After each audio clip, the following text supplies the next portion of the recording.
Hola, buenas noches. Bienvenidos a la comunidad donde cada idea encuentra su lugar y donde tratamos de poner un valor agregado a nuestras opiniones. Su amigo y hermano Manrique de la Cruz, un placer compartir con todos ustedes este jueves 3 de septiembre del año 2020. Es una bendición contar con su presencia en esta transmisión. Desde ya, ¿verdad? Te invito a que puedas compartir con todas tus amistades a través de Instagram, a través de los grupos de WhatsApp, esta transmisión. Y agradecer a cada una de las personas que desde la semana pasada estuvieron con nosotros.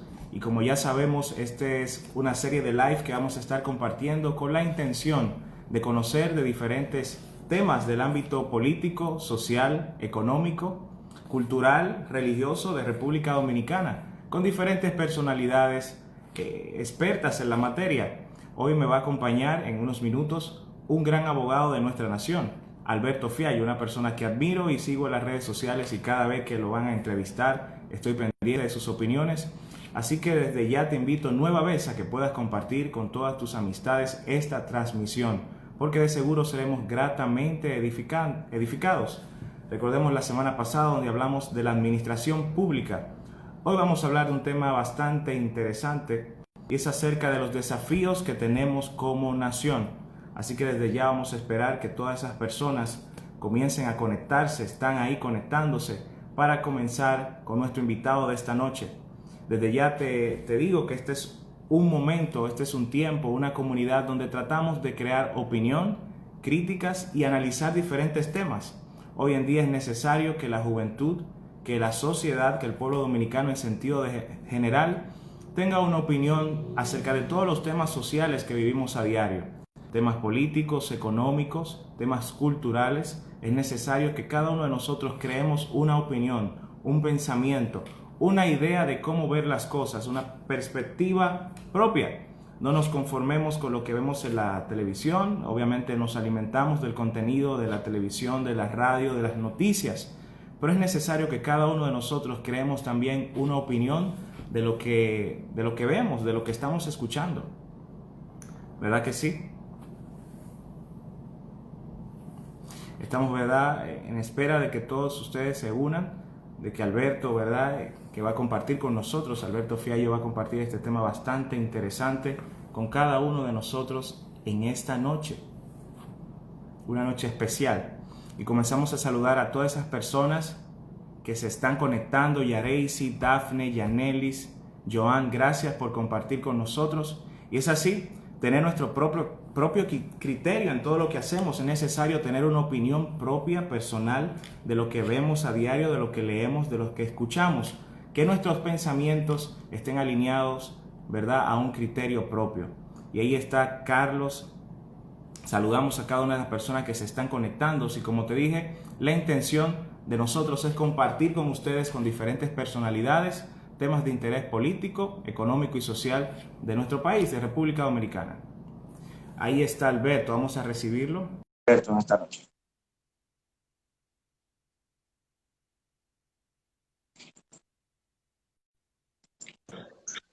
Hey, hola Alberto.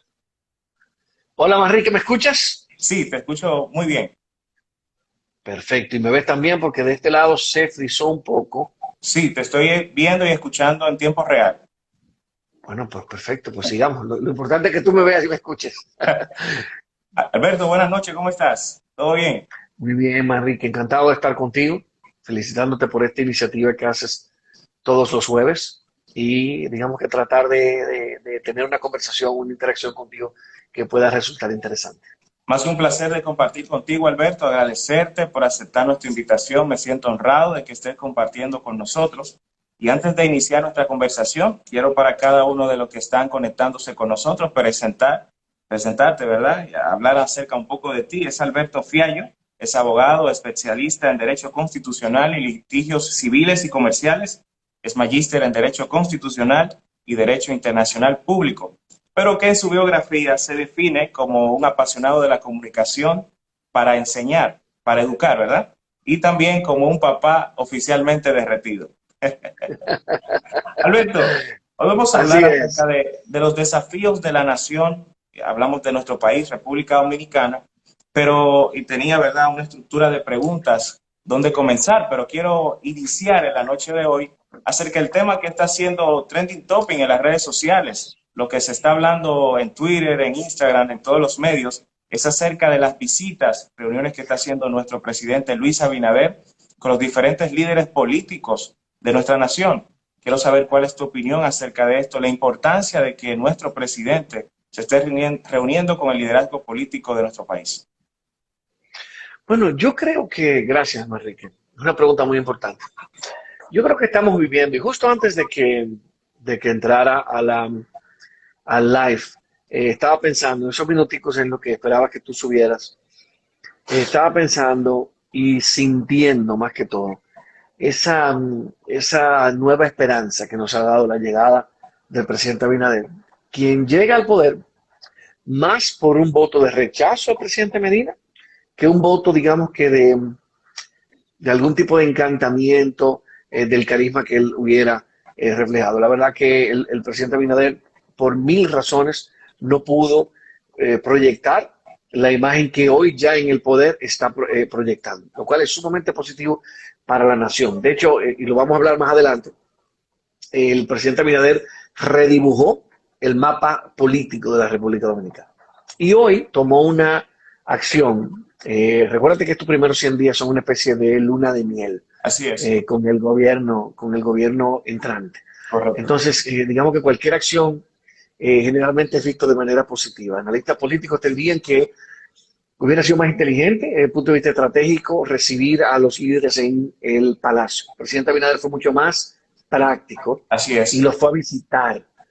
Con eso él demuestra primero grandeza en cuanto a humildad, en cuanto al hecho de que él es un presidente que está buscando soluciones. Se quitó un gran problema de encima, y de eso vamos a hablar cuando estemos hablando de justicia independiente, al nombrar tanto a la magistrada Miriam Germán como a la magistrada Jenny Berenice. Se quitó un gran problema de encima porque él ya puede hablar de tú a tú, puede tener los llamados vis a vis o reuniones bilaterales con los líderes políticos sin el miedo, la presión o digamos que hasta digamos que la imposición de que él pueda ser, al final de cuentas, el jefe directo de la persona que decida si va o no va a la cárcel. Entonces, yo creo que eso es muy interesante. Y esas reuniones se dan por esa movida política, que no es más que el reflejo de las ansias y las aspiraciones del pueblo dominicano de tener una justicia independiente. Ya iniciamos con el Ministerio Público. Ahora veremos si los jueces de nuestra Suprema Corte de Justicia están a la altura de esas circunstancias. Y digamos que lo libera para que él pueda hacer digamos que estas visitas. Yo creo que son sumamente positivas. De nuevo, es un presidente sin corbata, que también llama la atención. Es un presidente que digamos que ha revolucionado. Anda ligero. Anda ligero, como estamos tú y yo. Exacto. Él anda haciendo el presidente, y eso es un mensaje, y eso es una forma, digamos que de ver dinámica, una forma refrescante de ver el ejercicio del poder. O sea que yo lo veo sumamente positivo. Es el mensaje más importante aquí, porque ahí el mensaje, digamos que, como yo le llamo, el mensaje epidérmico o epitelial, el superficial, que es el tema, digamos, de la humildad, del estadista que va a visitar a los demás líderes políticos. Pero el mensaje real importante, de fondo, de sustancia más rica, es que esta República Dominicana no es del presidente Abinader. Es un proyecto que todos y todas construimos todos los días. Exacto. Y que esos líderes políticos, digamos que con la influencia política que tienen, que son los verdaderos influencers, ¿verdad? Correcto. Los verdaderos influencers son el presidente Medina y el presidente Fernández. Y de manera incipiente, el ex magistrado Guillermo Moreno, que también fue visitado por el presidente Abinader. Son el escenario político dominicano. Entonces, yo creo que ese gesto facilita lo que es importante en el fondo, Manrique, que es dialogar. Correcto. Inclusive, ¿hace bien el presidente? Sí, de las buenas propuestas que tenía tanto la Fuerza del Pueblo como el partido, en este caso el candidato Gonzalo Castillo, y el proyecto Alianza País, si pudiera unificar, si pudiera implementar parte de sus propuestas, sería genial. Por ejemplo, ya lo vemos en el ayuntamiento. En el ayuntamiento vemos que ya anunció que va a haber una redirección de las de las calles, que fue la principal propuesta de Hugo Vera Goico, que aceptó ser, digamos que el secretario general del ayuntamiento. Entonces, ya tenemos una experiencia. Vemos que hay muchos jóvenes, y ahí destaco esta labor que tú haces como estudiante de Derecho, tan joven, Manrique. Te felicito por eso. Sí, gracias. De crear un espacio de comunicación, de información, de orientación, porque tú eres definitivamente, y digo, te lo deseo, no sé cuáles son tus deseos personales y aspiraciones en la vida, que tú decidas integrarte a la política, porque la gente buena como tú no le puede dejar el espacio a lo que nosotros vivimos en el pasado. Entonces, José Horacio Rodríguez, por ejemplo, que se integró a la política, la figura de Faride, yo creo que es muy importante la confianza que puso el presidente en Ito Bisonó, en Luis Miguel de Camps, ahora en Sigmund Freud, en el tema de las alianzas público-privadas. Yo creo que mandan un mensaje de que este país, Manrique, es de todos y todas, y todos tenemos la obligación moral de participar en alguna de sus manifestaciones de la política para hacer una República Dominicana cada vez mejor. Correcto, excelente. Y bien lo dices, es un país de todos y todas. Y justamente por eso el tema que estamos tratando, desafíos como nación. Y ahí va mi pregunta, Alberto. ¿Cuáles son los desafíos que tiene República Dominicana ante esta pandemia que no solamente nos ha atacado de manera, la salud, de manera sanitaria, sino que también en el tema económico? ¿Cuáles son los desafíos que tiene el presidente Luis Abinader, que ha comenzado con una serie de disposiciones, de diálogos, la promulgación del reglamento de las alianzas público-privadas, pero en materia económica, en materia de salud, en materia política, si se quiere también, ¿cuáles son los grandes desafíos que tiene República Dominicana? Sí, yo compartí tanto con la Universidad de Varna como con el periódico El Dinero un artículo que te compartiré que se llama Lo que nos dijo el coronavirus, donde yo hago un símil digamos que de la economía dominicana y del escenario y del ecosistema político dominicano a raíz de la llegada del coronavirus. ¿Y qué nos dijo? Cómo desnudó tanto nuestro sistema sanitario como nuestra economía. Y yo creo que hay muchos aportes, es decir, el escenario a partir del coronavirus es de puros mensajes, Manrique. Y vamos a ver mensajes en cada una de las áreas. El mensaje político, evidentemente, es que no importa cuál sea el gobierno de turno, no importa cuál sea la propuesta política que haya ganado, nosotros necesitamos solucionar esto como un proyecto nación. Correcto. No puede haber, fíjate, te recuerdo el sentimiento que teníamos, primero de mucho miedo y mucha incertidumbre, cada vez que el doctor Rafael Sánchez Cárdenas hacía esa, que me imagino que la presión para él y el sentimiento también era abrumador, hacía esa conferencia de prensa cada día, como la veíamos, encerrados en nuestro hogar. Y nos dimos cuenta cómo una figura unificaba todo un pueblo. Sí.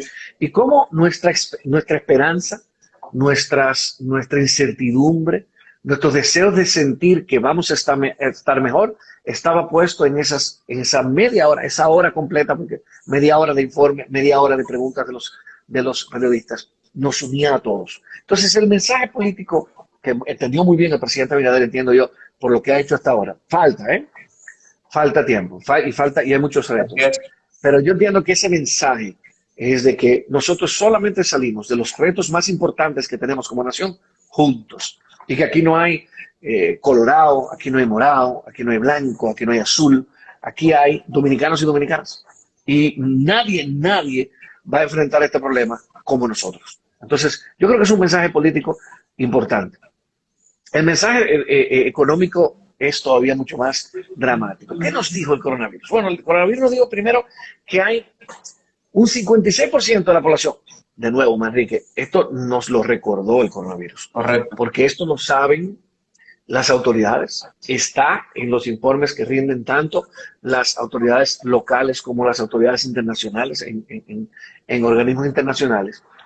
Y ya nosotros sabemos, es decir, el coronavirus lo que hizo fue llevar a Manrique y a Alberto que no están en el día a día porque están en el ejercicio del derecho o en el estudio del derecho, perdón, llevar la información de que nosotros tenemos un sistema económico absurdamente desigual, que nosotros tenemos un aparato productivo que descansa en el 56% de la población activa de manera informal. Informal. Entonces, eso no es un problema, porque evidentemente ese 56% es una expresión y se traduce en desarrollo económico. Ese no es el problema. El problema radica en que este grupo social no está cubierto por la seguridad social. Por su condición de informal, tiene una vulnerabilidad particular y lo vivimos ahora. Ellos viven el día por el día. Correcto. Entonces, al tener una economía cerrada, ellos prácticamente se quedaron con cero. Pero además, no estaban cubiertos por el Sistema Dominicano de Seguridad Social en cuanto a los riesgos de salud. No aportan a la aseguradora de fondos de pensión, la administradora de fondos de pensión, lo que significa que no están asegurando su vejez hoy. Pero además, si tienen un riesgo laboral, tampoco van a ser cubiertos y tienen que quedarse prácticamente postrados en una cama porque no tienen protección del Estado. Y eso es simplemente inaceptable. Es el primer mensaje económico que nos mandó el Estado, la vulnerabilidad de nuestros dominicanos y dominicanas trabajando. Sobre todo, ese mar de mujeres que trabajan en el servicio doméstico, que no están cubiertas por la seguridad social. Eso es simplemente inaceptable. Entonces, ese es un primer mensaje. El segundo mensaje nos dijo, wow, pero nosotros tenemos un sistema tributario que es profundamente desigual. Nosotros tenemos un sistema tributario que descansa principalmente en impuestos indirectos. Todo sistema tributario tiene lo que se llaman impuestos directos e indirectos. Los impuestos directos graban lo que tiene que ver con la ganancia, lo que significa que si tú ganas dinero, pagas impuestos. Si no ganas dinero, Manrique, no pagas impuestos, ¿correcto? Entonces, hay impuestos indirectos. Los impuestos indirectos son aquellos que graban el consumo. A esos impuestos no les importa que tú ganes o no ganes dinero. Inmediatamente consumes, pagas. En República Dominicana, el 55% de los impuestos son indirectos. Y solo el 45% es directo. Pero el cálculo de evasión de esos impuestos indirectos es cerca de un 50%. Y de los impuestos directos, un 40%. Entonces, estamos hablando de que República Dominicana tiene un sistema tributario que descansa en lo que pagan los pobres y los asalariados. Y que los principales rubros de la economía, los que nos hacen crecer, ese crecimiento que ni tú ni yo sentimos, son rubros de la economía que no pagan impuestos o que tienen un acuerdo especial. Por ejemplo, el principal producto de exportación en República Dominicana es el oro. Y hay un acuerdo especial de tributación por parte de Barrick. Uno de los principales renglones de la economía es la zona franca. La zona franca pagan cero. Hay un régimen tributario especial para el régimen turístico, que es todo lo que tiene que ver con Fotur. Tampoco se benefician de un pago de impuestos particular. Esos hoteles se benefician de lo que se llaman APA, que son acuerdos de precio anticipado. Eso significa que se benefician de una exención, o digamos, no de una exención, sino de un cálculo previo de impuestos que evidentemente les permite sobrevivir, pero obviamente a costas de ingresos que no entran al Estado. 91 incentivos tributarios tenemos, Manrique, en República Dominicana, la mayor cantidad que tiene la región. 91 formas de que no entre dinero al Estado. De hecho, el cálculo que se hace de la cantidad del PIB que se destina a exención nos dice que nosotros hubiéramos podido perfectamente tener un presupuesto sin déficit si nosotros implementáramos esas medidas. Entonces, ¿qué hace falta en República Dominicana? Un mal llamado, manoseado, mal usado el término pacto fiscal.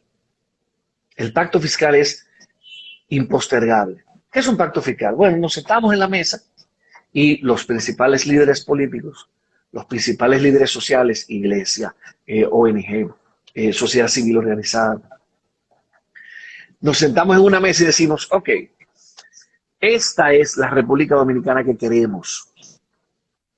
Una República Dominicana que tenga que pase la prueba de PISA, una República Dominicana que tenga acceso a la educación, que tenga igualdad de oportunidades, hombres y mujeres, pero además pobres y ricos. Correcto. Que tenga una República Dominicana que tenga un servicio de salud digno, que tenga oportunidades, que elimine el matrimonio infantil, por ejemplo, que no se embaracen sus menores, que reciban educación sexual a tiempo, y una serie de retos que tenemos como República Dominicana, lo planteamos en esa mesa, Manrique.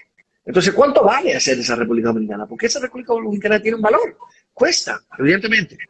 Hay un libro interesantísimo que se refiere al costo de los derechos, donde se analiza todo lo que tiene que ver con el valor que tiene o cuánto le cuesta al Estado hacer valer y proteger los derechos de todo tipo, tanto los derechos civiles y políticos como los derechos social, económico y cultural, y los llamados derechos de tercera y cuarta generación. Entonces, ¿cuánto vale? Bueno, eso vale, digamos, por decir cualquier cifra, $500 millones. Ok. Esos $500 millones nada más tenemos tres fuentes para sacarlo. Uno, los ingresos, es decir, los impuestos que le cobramos a las personas. Dos, cómo reducimos los gastos, cómo hacemos un Estado eficiente, de manera que lo que dejamos de gastar, evidentemente, entra para contribuir a esa República Dominicana que queremos. Y tercero, el endeudamiento, que también es una forma de utilizar el gasto. Ahora, tenemos que saber que no es lo mismo endeudarse para pagar la nómina del Estado que endeudarse para formar a los maestros que van a estar formando a su vez a los dominicanos y dominicanas del futuro. Correcto. Entonces, lo que yo invierto hoy, que es lo que se llama el retorno social de la inversión, lo que yo invierto hoy en tener un profesor que hable un inglés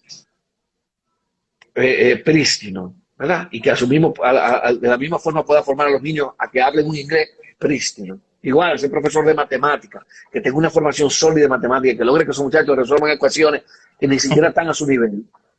Es un dinero bien invertido. Es un dinero bien invertido. Y es un dinero que se va a devolver. Exacto, que va a tener un retorno social particular. Entonces, una vez que tomamos esa decisión, firmamos un pacto fiscal y decimos, mira, nosotros, no importa si gano yo, si ganas tú, si gana la fuerza de la vida, si gana habrá futuro, no importa. Siempre habrá futuro porque este es el plan que hicimos. Ahora, ¿cómo te vas a destacar? Haciéndolo más, primero, con todas las medidas que puede tomar un gobierno, que son colaterales, que pueden contribuir a la mejoría de la situación y el bienestar de los dominicanos y dominicanas, pero además, quien ejecute más rápido ese plan. Esa debe ser la forma en la que nosotros vemos el desarrollo de la República Dominicana. Y ese es el reto, ese digamos que fue el mensaje que nos envió Manrique, el coronavirus. Tenemos que repensar toda la economía. Además, el apoyo que dio el gobierno, y lo puse abiertamente en un post, el apoyo que dio el gobierno, o que está dando el gobierno a los trabajadores no es suficiente. Una franja entre 5.000 pesos y 8.500 pesos no es ni siquiera coherente con la cantidad de dinero que ellos recibían, pero la cantidad de dinero que representa el salario mínimo. Por lo tanto, esas ayudas primero tienen que ampliarse para que lleguen a todos los trabajadores y trabajadoras dominicanos, pero también tienen que sincerarse, tienen que elevarse y tienen que llegar a garantizar por lo menos el salario mínimo de todo trabajador y trabajadora. Excelente. Alberto, y justamente ya que hablas acerca de esa ayuda que da el Estado, que da el gobierno para aliviar la situación provocada por el coronavirus, inmediatamente compartimos que estarías con nosotros. Llegaron preguntas por DM, hasta por correo, por WhatsApp, que nos explicaras un poquito acerca de estos programas que está teniendo el gobierno. El presidente Abinader dijo que iban a continuar hasta diciembre, pero las personas, hay muchas inquietudes. Y si los que están ahí viéndonos tienen alguna pregunta, también la pueden escribir a través del like, que vamos a tratar de contestarlas. Es acerca de qué se trata FASE, de qué trata FASE y fase 2. Y para ti, ¿en qué se basa esto? Si son 5.000, 4.000 pesos, si la empresa que pertenezco debe de seguir pagándome el sueldo completo, o cómo se maneja esto. Muy bien, si tú me permites, yo le respondo a Yudani inmediatamente, que dice, ¿cuánto es el salario público y privado? Mira, el salario público no tiene digamos que un mínimo establecido. Inclusive hay instituciones como por ejemplo los organismos castrenses que tienen salarios que están muy por debajo del salario mínimo nacional dependiendo de cada empresa. Entonces eso se mide escalonado. Esas empresas que tienen una cantidad determinada de empleados en 3 niveles, ¿verdad? Son empresas que tienen una facturación hasta 8 millones de pesos. Luego empresas que tienen una facturación hasta más de 20 millones de pesos. Y luego empresas que son empresas grandes que tienen una cantidad mucho mayor, más de 100 millones de pesos, por ejemplo. Esas son empresas que tienen unos salarios mínimos, digamos que diferenciados. Entonces, evidentemente, cuando tú tienes un salario mínimo que debe rondar los 12,000 y pico de pesos, que es el mínimo más mínimo, entonces 8,500 pesos evidentemente nunca llega a ser, no llega a ser relevante. Entonces, ocupando la pregunta que Daima dice que es una excelente pregunta, el gobierno del presidente Medina, para mitigar los efectos en la población de la clausura de la economía, estableció varios programas, pero el primero y más importante es el programa FASE, que es el Fondo de Apoyo Solidario al Empleado. Ese FASE tiene la peculiaridad de que aplica a trabajadores formales, de nuevo, nos excluye el 56% de la población laboral dominicana, pero le aplica a trabajadores formales que tienen que ser poco menos de 4 millones de empleados, Sí. de los cuales cerca la última revisión que hice, cerca del 35-40% estaba suspendido en ese momento. Ese FASE lo que hace es que prevé 3 formas de apoyo. Uno, que es lo que se ha llamado fase 1, que es un apoyo de mínimo 5,000, máximo 8,500 pesos. ¿Por qué? Porque se trata de que el gobierno va a poner el 70% del salario del empleado. ¿Ok? Al poner el 70%, le invita, no le obliga, le invita al empleador a que lo complete, porque recuérdense que esto es para trabajadores suspendidos. Correcto. Esto no aplica para trabajadores que no estén suspendidos, ¿ok? Entonces, y para aplicar a aquellos que sean estudiantes de derecho o que de repente no tengan formación en derecho, suspender un contrato, hay varias razones por las cuales se puede suspender un contrato. Y lo que significa que se suspende un contrato es que usted no está obligado a pagarle como empleador, ni el trabajador está obligado a trabajar. ¿Okay? Por un tiempo determinado y por unas circunstancias que están determinadas en el código. Por ejemplo, la prisión preventiva del trabajador, que de repente se haya acabado la materia prima. Pero en este caso, se trata de un caso de fuerza mayor. Llegó una pandemia, se cerró la economía y usted no puede ni siquiera tener transporte público en ese momento, cuando surgió. O no puede ir a la empresa tiene que cerrar porque no tiene el espacio para hacer las reglas de distanciamiento social. Esas son circunstancias de fuerza mayor que obligan a suspender el contrato. Suspender el contrato no es una cuestión media de la ganaria, Manrique, es algo que tiene que solicitarse el Ministerio de Trabajo, el Ministerio de Trabajo lo autoriza. Entonces, lo que se creó para aquellos trabajadores que estaban suspendidos debido a la clausura de la economía por la pandemia fue un apoyo que el gobierno entendió que era factible a través del 70% de lo que ganaba el trabajador. Por eso decía que pagaba el 70%, pero nunca menos de 5,000 pesos, pero nunca más de 8,500 pesos. Y el requisito principal era que haya estado inscrito en la Seguridad Social. Por eso, de nuevo, quedaron fuera los trabajadores informales, quedaron inscritos que estuvieran inscritos hasta febrero. Recuerden que fue en marzo 19 que se puso en vigencia el toque de queda. Entonces, perdón, el estado de emergencia. Entonces, a esos trabajadores, entonces se le iba a pagar el 70% de su salario y nunca más de 8,500 pesos, nunca menos de 5,000. Fase 2 tiene una modalidad diferente y es para aquellas empresas manufactureras y MIPYMES, fíjense, no para empresas en general, solamente empresas manufactureras y MIPYMES que hayan mantenido sus operaciones, que no hayan suspendido a ningún trabajador, podrían aplicar a fase 2 y recibían un subsidio de 5,000 pesos. Ese subsidio se paga directamente al trabajador y lo que hace el empleador es que lo descuenta de su salario. Yo vi en las redes un abogado que mal informaba, inclusive amenazaba a las empresas y todo, mal informaba a la población diciendo que eso era una especie de regalo del gobierno y que el empleador tenía que pagarle la totalidad de su salario y que no podía descontársela. Entonces es una mala información. O sea, Claro. de hecho, la razón de ser es una ayuda al empleador pagándole directamente al trabajador 5,000 pesos de su salario. Entonces, esos 5,000 pesos los recibe por fase 2 y el empleador está obligado, porque el trabajador está trabajando, está obligado a completarle su salario. Entonces, yo hice un post recientemente de eso, que está a la orden, lo pueden revisar.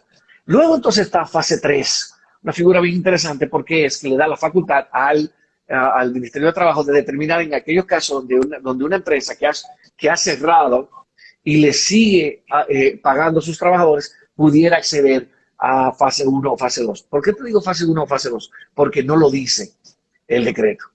Entonces, lamentablemente, no sabemos si va a acceder. Nunca, y no, en mi práctica no he visto ninguna empresa que se haya beneficiado de fase 3 que yo conozco.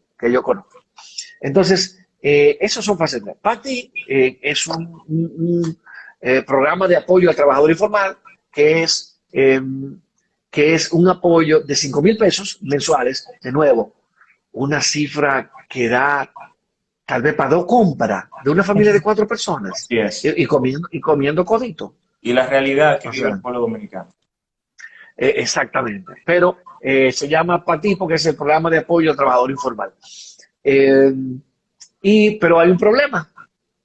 Exige que el trabajador haya tenido en algún momento un historial crediticio, es decir, que haya tomado en algún momento ni siquiera que tenga una cuenta bancaria, que ya es difícil, porque es una población que no está totalmente bancarizada. Y le exige que haya tenido un préstamo, pero de por Dios, o de por Dios, como decimos los dominicanos. ¿Cómo? O sea, ¿cuánta gente, no ni siquiera cuánta gente lo ha cogido, más rico? ¿Cuánta gente califica para que le den un préstamo? Exacto, entonces estamos hablando de que un trabajador informal que le va bien, que está sano, como decimos nosotros, en broma, gana 25,000 pesos, 30,000 pesos. Pero con eso, y además sin tener una prueba de que tú puedas tener cierta estabilidad en esa mensualidad, ¿cómo te van a dar un préstamo? Entonces, mis críticas a los programas son bien recibidos. Cogemos todo menos golpes porque estamos en una situación particular. Ahora, si eso tenía que hacerse con un criterio de que por lo menos el salario mínimo tenía que cubrirse y que tenía que incluirse a todos los trabajadores y que no podía poner su requisito de bancarización o de préstamo porque no toda la población está bancarizada. ¿De dónde salía ese dinero? Muy fácil. Saca la nominilla. Sí, Saca la nominilla. Tú tienes inmensa cantidad de trabajadores estando recibiendo dinero sin trabajar. Pero el Servicio Exterior Dominicano, Manrique, que tiene, bueno, hoy salió la noticia de que había más de 100 cónsules en Nueva York, de los cuales 40 viven en República Dominicana, recibiendo un salario de $1,600. Y tú sabes, mira, yo una vez, te voy a hacer una anécdota jocosa, sí, para darle un poquito de informalidad. Yo una vez me iba a juntar con un amigo mío y lo que iba a hacer ese amigo mío era un fondue, que tú sabes que eso se hace con un queso que se llama emmental. Sí. Yo, ingenuo, fui al mostrador, al deli, y pedí mis 5 libras de queso emmental. Eso hacía como 1,000 y pico de pesos, casi 2,000 pesos, una locura. Pues, ponte tú que me equivoque en una libra, yo sé que era bastante dinero, nada más ese pedazo de queso. Cuando estoy en el mostrador, está pasando el queso. Yo no sabía que costaba tanto, porque yo lo veo en la pantalla y digo, wow, me mataron los muchachos. Pero me quedo callado. ¿En qué ya compré el queso. Exacto. Cuando el empacador coge ese queso, dice Manrique, wow, tú sabes el pollo que yo me compro con esto. Wow. Entonces, tú sabes el pollo que se compra con $1,600. Entonces, lo primero que tenía que hacer era organizarse el presidente Medina. Organizar su gobierno. Todo ese engranaje de corrupción y de gasto innecesario que tiene el gobierno dominicano para que sirviera a que por lo menos por unos meses los trabajadores y trabajadoras formales e informales de la República Dominicana pudieran tener un respiro. Yo no sé si esa pregunta venía, pero para que tú sepas, estoy completamente en desacuerdo con el uso del 30% de los fondos de las AFP. De hecho, te voy a pasar el Gaceta Judicial, que como sabrán todos los que te siguen y Sí. tú mismo, es una publicación periódica, se supone que mensual, pero bueno, está un poquito mermado últimamente. Ujú. Tiene ya para la próxima Gaceta, sale un artículo que te voy a compartir sobre la inconstitucionalidad del uso de los fondos de pensión, que es un Perfecto. aporte que hago al debate nacional. Porque hay muy buenos argumentos económicos, hay muy buenos argumentos sociales, pero nadie había abordado, digo, que yo sepa, nadie había abordado el tema de la constitucionalidad o no De los de la fondos de pensión. afectación de ese derecho, que es el derecho a la seguridad social, que tiene un componente esencial que es disponer de los fondos De los- cuando te retiras. Correcto. Excelente, Alberto. Y qué bueno, ya como estamos en el tema empresarial, te comparto unos datos. Por ejemplo, en Costa Rica han entrado en la fase 4 de desescaladas en el tema del coronavirus, permitiéndole a los restaurantes y bares abrir a un 50% sin restricción de horarios. Y mi pregunta va en Sí. lo siguiente. Todos sabemos que hace poco se aprobó un nuevo estado de emergencia de 45 días y se Sí. extendió, ¿verdad?, el toque de queda 25 días más. La pregunta es la siguiente. ¿Cuál es tu opinión del toque de queda? ¿Está teniendo efecto o, ya que hablamos de la economía, lo que ha producido es que varias empresas lleguen a la quiebra, a cerrar? Si realmente es eficiente, efectivo el toque de queda o debemos de seguir con él o terminarlo. Mira, yo creo que la historia de la humanidad ha tenido pocos dilemas como esa pregunta que tú acabas de hacer. Al día de hoy han muerto más de 870.000 personas de coronavirus. Sin embargo, se espera que más de 120 millones de personas mueran por razones relacionadas con el cierre de la economía. Pero además de esos 120 millones de personas, una buena parte va a fallecer porque el mundo occidental decidió acaparar medicina que era para tratar temas tan básicos al día de hoy como la malaria, porque se dijo en algún momento que eran efectivos en el tratamiento del COVID. Entonces, los efectos del COVID van a ser mucho más catastróficos en términos de vidas humanas. Yo no estoy haciendo una valoración de peso por peso, ¿eh? Estoy hablando de vidas humanas, que lo que va a ser una apertura, lo que sería una apertura, digamos que una apertura sin control de la economía. Ahora bien, recuerda que la economía es un invento y opera entre los seres humanos. Y los seres humanos tienen un componente que los distingue de las demás especies, que es la psiquis, la mente. Correcto. El efecto mental, el efecto psicológico, pero además al efecto psicológico social que tiene el colapso de un sistema de salud es insostenible. No hay forma posible de que un Estado abra y que las informaciones de que ha colapsado el sistema de salud permitan que una población esté tranquila. Recuerda lo que tú sentiste. Yo lo recuerdo lo que sentí cuando murió Jenny Polanco. Correcto. Eso nos sumió a nosotros en una incertidumbre y en una vulnerabilidad, una sensación de vulnerabilidad que no se puede explicar. Y era algo que también nos humanizaba, porque ricos, pobres, negros, Todo. blancos, straight, homosexuales, millennial, generación Z, podíamos morir. Y esa idea es simplemente devastadora. Entonces, para responder tu pregunta, es un dilema inmenso, pero yo creo que sí. Y aterrizándolo al caso dominicano, yo creo que sí, que claro que tiene efecto. El principal problema, y yo con esto, obviamente yo sé que es una opinión que puede resultar un poco controversial, pero a mí me parece que el gran problema es la, la falta de conciencia que tiene una razón histórica, educativa, Así es. que tenemos los dominicanos, pero sobre todo en aquellos lugares donde se dan mayores niveles de hacinamiento, de cuidar y de respetar al otro. Entonces, esa irresponsabilidad estaba llevando al punto del colapso el sistema de salud. Entonces, hoy no estamos bien, pero estamos mucho mejor que lo que fue el efecto de esa apertura durante el momento de las elecciones, Manrique. Entonces, sí, estoy de acuerdo con el estado de emergencia, sí, estoy de acuerdo con el toque de queda. El estado de emergencia, desde el punto de vista constitucional, tocó muy pocos derechos, se les tocó reunión, asociación y tránsito, o sea que fue hecho como con filigrana, yo creo que fue muy bien pensado, y que lamentablemente es una realidad que vamos a tener que vivir para que no colapse el sistema de salud. Eso sería mucho más desastroso del punto de vista social, político, pero también económico, Manrique, porque ahí es que comienzan a surgir los creativos, los locos creativos. Correcto. Y comienzan a surgir situaciones que se hacen después insostenibles. Entonces, lamentablemente, vamos a tener esta realidad. ¿Cuál es la luz al final del túnel? Tú no me lo preguntaste, pero quiero compartirlo contigo, Adelante. con tus seguidores. Mira, hoy yo estaba oyendo las noticias locales de la ciudad de Boston y el CDC anunció que para finales de octubre, principios de noviembre, se está aplicando la vacuna, ya la vacuna.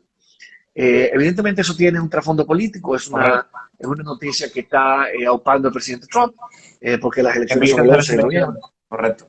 Exactamente. Inclusive, fíjate, tú te das cuenta que la salida tan abrupta de esa vacuna sería tan poco creíble que los médicos están diciendo que van a tener que ser 2 bombazos. Uno hoy y otro dentro de 2 semanas. ¿Pero y qué vacuna es eso? Digo, no es que no hay ejemplo de vacuna, sobre todo en los niños, donde se dan vacunas en distintos momentos, pero en una ventana de 2 semanas. Exacto. Entonces, nadie cree en los rusos, que es la vacuna que supuestamente salió primero. Rusia tiene sobre su peso, sobre todo el presidente Putin, tiene sobre sus hombros una acusación muy seria. Correcto. De haber envenenado bueno, el segundo. Bueno, en el primer caso fue un periodista, pero con el mismo agente químico envenenó un periodista y ahora envenenó al que se perfilaba como el principal líder de oposición. Entonces tenemos una Europa donde el Reino Unido lleva la delantera con la fabricación de la vacuna que hace entre la Universidad de Oxford, que tiene todo el prestigio de la Universidad de Oxford, y la farmacéutica AstraZeneca. Entonces esa pudiera ser, esa se perfila como la primera vacuna creíble, la más viable, porque los chinos también van a tener una vacuna, pero evidentemente hay muchas reservas. Los chinos tienen una versión de todo. Entonces, yo creo que nosotros vamos a tener, yo creo que vamos a estarnos vacunando entre febrero, digo, obviamente, yo no pretendo ser un predictor porque no soy médico, pero lo que he recogido de la información que se tiene hasta ahora, en febrero o marzo nosotros nos estamos vacunando, después de que entre finales de enero y principios de febrero se vacunen primero los que se llaman first responders, que son los que atienden la primera línea y exactamente, y los que tienen que estar en el cuidado. Además, luego de las personas que tienen una comorbilidad o una edad que los pone más vulnerables. O sea que tú y yo vamos a terminar siendo vacunados en marzo. Claro. Digo, tú más tarde, tú eres mucho más joven. La pregunta es, ¿cuál vacuna nos ponemos? ¿La de Estados Unidos, la china o la rusa? Bueno, la ventaja es que todo esto es un esfuerzo combinado por organizaciones internacionales, ONG internacionales. Correcto. Y la Organización Mundial de la Salud. O sea que nosotros nos pondremos primero la que tengamos acceso, que probablemente sea la que administre la Organización Mundial de la Salud, pero además la que ella valide. Entonces ahí digamos que tenemos un filtro. Yo sé que hay muchas reservas sobre la posición que ha tenido la OMS. Hay que tener paciencia. Nadie sabe al día de hoy, nadie sabe todo sobre el coronavirus. Te voy a contar algo. Mi esposa se contagió un jueves. Sí.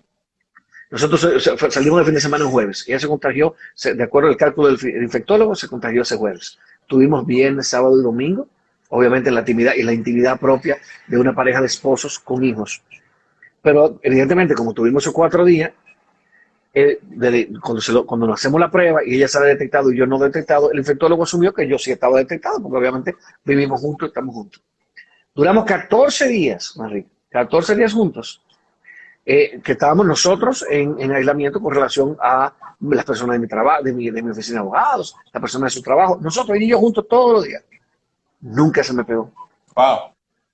Entonces, pero así mismo le pasó a mi hermana, que sí lo tuvo, y su marido también hicieron cuarentena juntos, la cuarentena obligatoria, y tampoco se le pegó. Entonces, sabemos muy poco del nivel de agresividad, del nivel de contagio del virus. Entonces, es un tema muy delicado.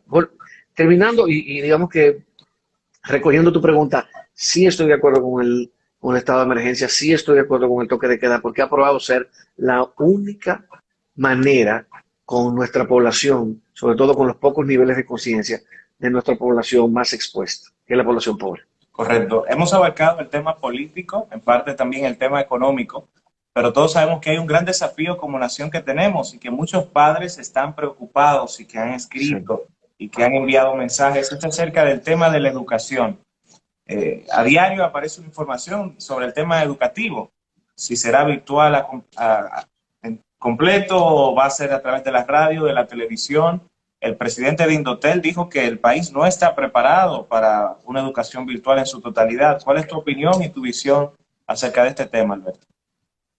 Bueno, mira, yo creo que fuera de un cambio que hubo de fecha en la propuesta, digamos, de que no se hizo el jueves, sino que se hizo otro día. Eh, Excelente pregunta de Yareilsi Guerrero, un poquito replicando la pregunta que hacías. Fuera de ese, digamos que esa mala impresión o ese mal sabor que nos dejó el hecho de que estaba prevista para una fecha y se tuvo que poner en otra y que después inclusive en esa fecha las autoridades llegaron tarde, porque te da una sensación, con un tema con el que uno tiene tanta incertidumbre, el gobierno tiene que dar una imagen de que está en control de la situación. Correcto. Tú no puedes tener una persona que te diga, no, no es hoy, es mañana, o que dice, ay, pues todavía está en eso. Eso es lo que piensa el dominicano. Correcto. Sabiéndose dominicano, que hacemos toda última hora, uno dice, ah, no, pero tú están... Y cuando llega inventando, improvisando, y cuando llega el día que te llega tarde diciendo, no, pues yo todavía están en eso. O sea, todavía hoy, que dijeron que lo iban a anunciar, todavía están en eso y por eso no ha salido. Entonces, fuera de esa desafortunada manera de manejarse, que obviamente es un reto de un gobierno que tenía en ese momento una semana, 2 semanas en el poder, yo creo que ha sido atinada la decisión de trabajar, de que en octubre entren los muchachos y que en septiembre se utiliza para formar a los maestros en la virtualidad. Yo creo en ver los retos de manera positiva, Manrique. Yo creo que nosotros tenemos muchas razones,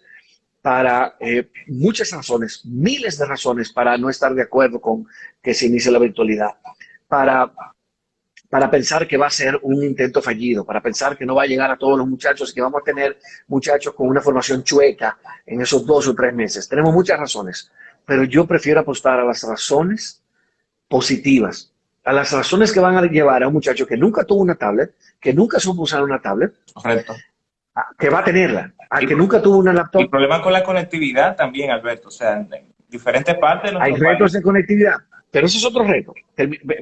Analicemos el hecho de que un niño que nunca tuvo acceso a Internet, que nunca tuvo acceso a una tablet, que probablemente nunca lo hubiera tenido, hoy la va a tener y va a recibir información por ahí. Es un reto de los padres. Tú dices, Alberto, pero qué padre. Los padres tienen que salir, tienen que dejar solo a los muchachos con las tablets. Eso sí es un reto, eso es cierto.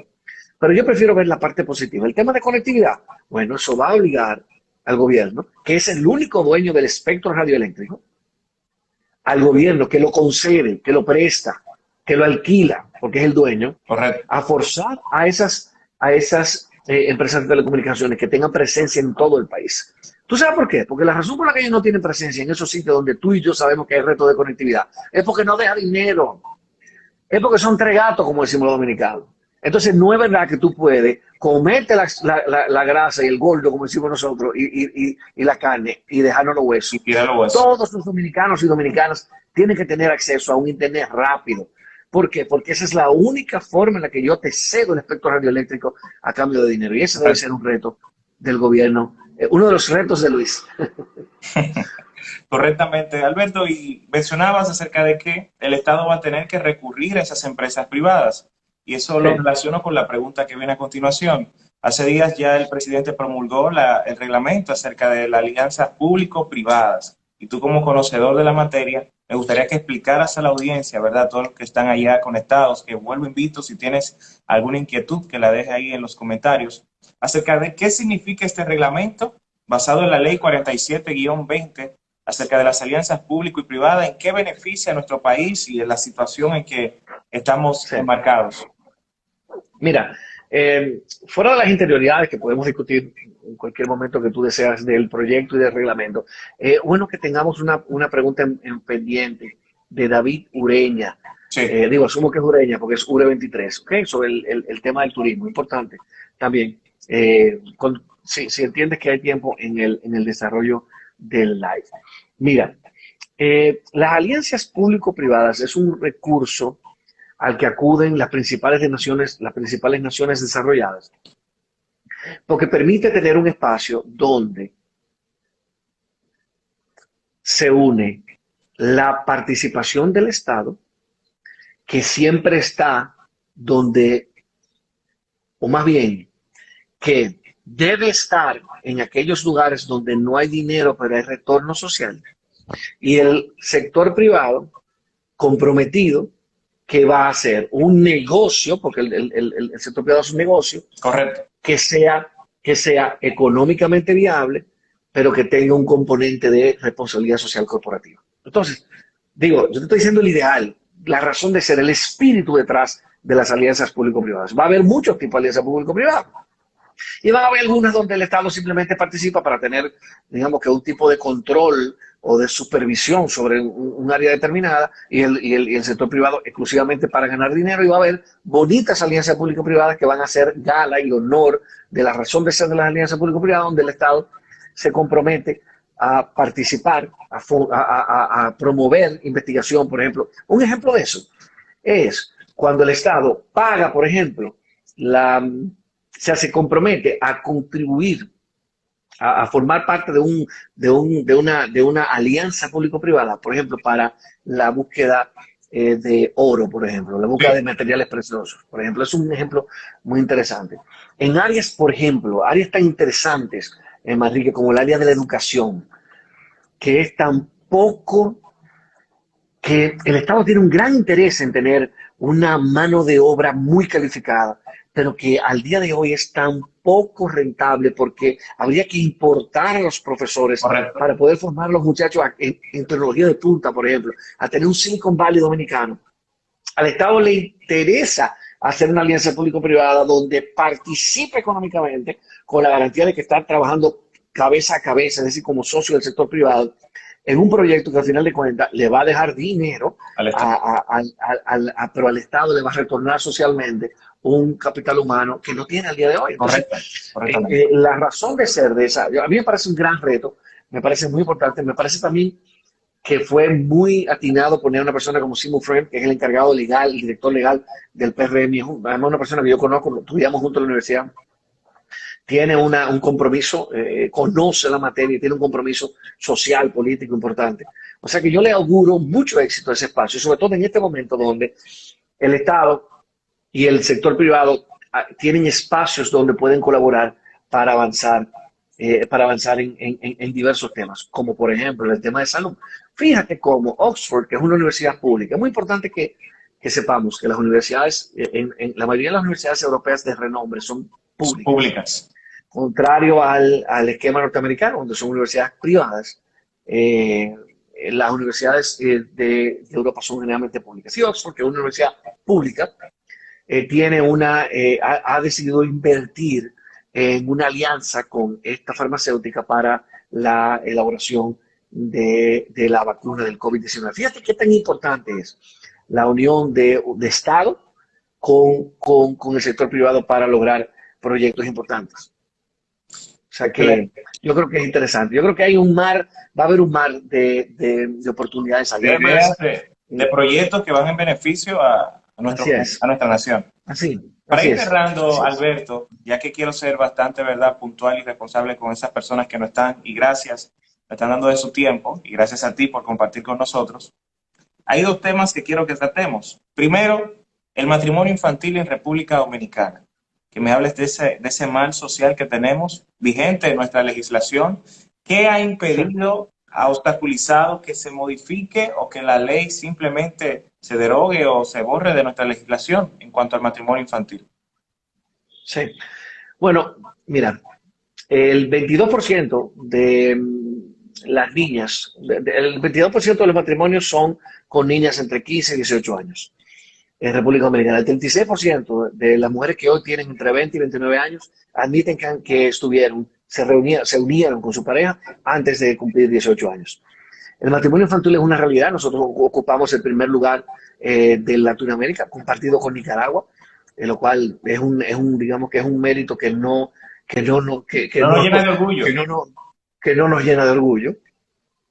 Y el gran problema viene, primero, en esa cultura machista que tenemos en República Dominicana, que percibimos la política como una cosa de hombres Correctamente. y que históricamente son los hombres que han hecho, digamos que la legislatura, la legislación. Hoy, el gran problema es el artículo 476 del Código Civil que prevé la emancipación a partir del matrimonio.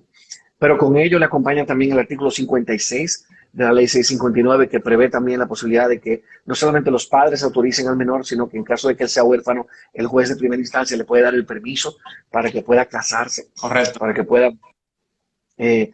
pero también hay aberraciones en la legislación, como por ejemplo que la sustracción de menores prevista en el Código Penal está excusada, es decir, usted tiene relaciones sexuales, como lo trata el Código, es que usted se lleva de la autoridad del padre y de la madre, fíjense cómo lo trata, a la menor, o el menor, tiene relaciones sexuales, tiene intimidad con el menor, y inmediatamente se es acusado de sustracción de menores, que es lo que nos llamamos comúnmente seducción. Ese mismo código penal prevé que si el acusado se casa con la menor o con el menor, inmediatamente no es perseguible penalmente, sino que sería perseguible penalmente por los padres si logran finalmente una anulación de ese matrimonio. Es una locura, Manrique. Lo que significa es que un adulto, tiene relaciones sexuales con una menor y solo le basta casarse, Manrique. Casarse para bendecir esa unión, para llevarse a esa niña, pero eso tiene unos efectos. Las causas son principalmente pobreza. La pobreza es una realidad que ataca particularmente y que tiene una relación particular con este tema. Todo lo que tiene que ver con la limitación de las oportunidades, por ejemplo. ¿Qué pasa? Si una niña es pobre, ya ella tiene una... ¿Por qué? ¿Qué pasa? Muchas veces los padres los hacen, y esto es una realidad, y esto parece una película africana. Correcto. Por Dios, por Dios. Y esto es una realidad que vivimos todos los días en los barrios de la República Dominicana, donde unos padres entregan a una niña pensando inclusive hasta en un retorno. Es tan triste, pero es tan triste, Manrique, que en muchos casos es un retorno y un respiro económico, pero es tan triste que a veces la entregan pensando en que va a ser lo mejor para ella, porque esa persona como adulto tiene cierto nivel de estabilidad económica. Oye, qué cosa tan torcida tenemos en República Dominicana. Pero además esa niña, aparte de eso, otra causa muy importante es la limitación de oportunidades. Porque una niña puede ser pobre, pero si tiene acceso a educación, tiene acceso a una educación digna, esa niña no va la posibilidad de superarse. La posibilidad de superarse, pero además también todo el tema del marco legal, como hemos visto. Correcto. Y una cultura, evidentemente, de género. ¿Cuáles son los efectos que tiene eso? Primero, es una niña que es más propensa a ser maltratada. Lógicamente. Estamos hablando de que tú te llevas una niña para tu casa. O sea, tú no tienes una relación de pareja, ni tú compartes cosas, ni tú ves películas, ni compartes libros. Es una niña que te lleva a tu casa. Por lo tanto, esa niña va a tener un desarrollo diferente al tuyo y el hombre que la percibe como cosa, la maltrata de manera natural. Pero esa niña también es propensa a maltratar a sus hijos, naturalmente, porque es una niña criando una niña, Enrique. O sea, es una distorsión de su contranatura. Pero también esas niñas son más propensas, esos niños también son más propensos a tener, a repetir, a replicar la cadena de la pobreza, porque su madre no es instruida. Los niños tampoco entienden la importancia de la instrucción. Por lo tanto, los niños van a seguir siendo instruidos. Entonces, todo esto crea un gran drama social.